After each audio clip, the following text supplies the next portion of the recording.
Kubor nakaslem jong unongsan Hima.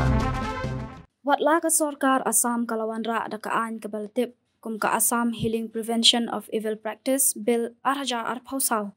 Banum sya ban penkhya haka kerteng ka jinget ne ban penkalaniam yaki weipat.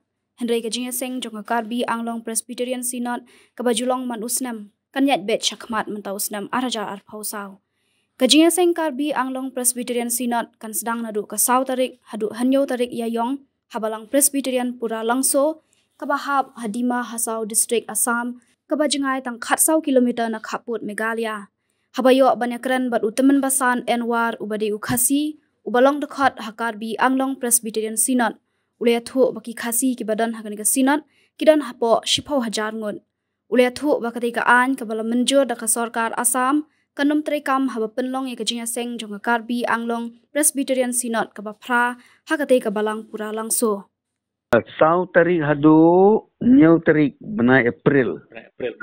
Hai Ha Puralangso di Mahasau district. oh di Mahasau district. Ketu ke Karbi no? Ke ha pot di Mahasau district tu. Oh Karbi lah kejong. Karbi lah kejong. Kagane ka Synod Karbi kai Karbi Synod. Kamu ketulang ya ka di Mahasau district. Ceturu. Ki Karbi ke basong hang tu ha di Mahasau ru ke ye sok bat ka. Presbyterian Synod.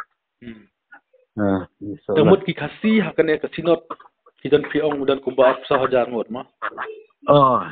Ke na ndai tangi Kristen regi keniam kasi niam tanrai ru kidon po katuka arpu san hajar te.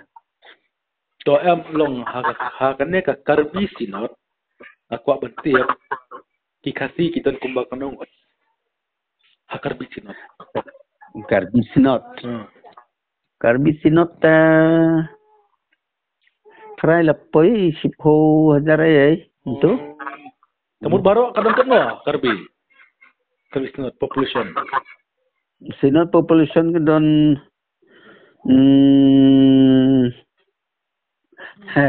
telaklet ka statistik me. To milai. Mut pilong bakan ha umrangso ha umpanai de pilong lang bat Karbi. Pilong lang bat Karbi.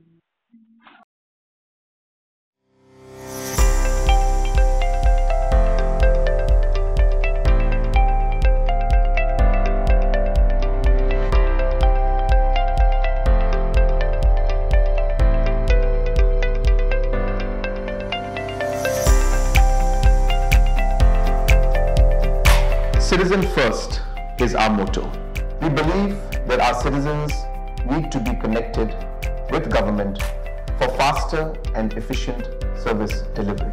I am happy to announce that we are coming up with a dedicated CM helpline call center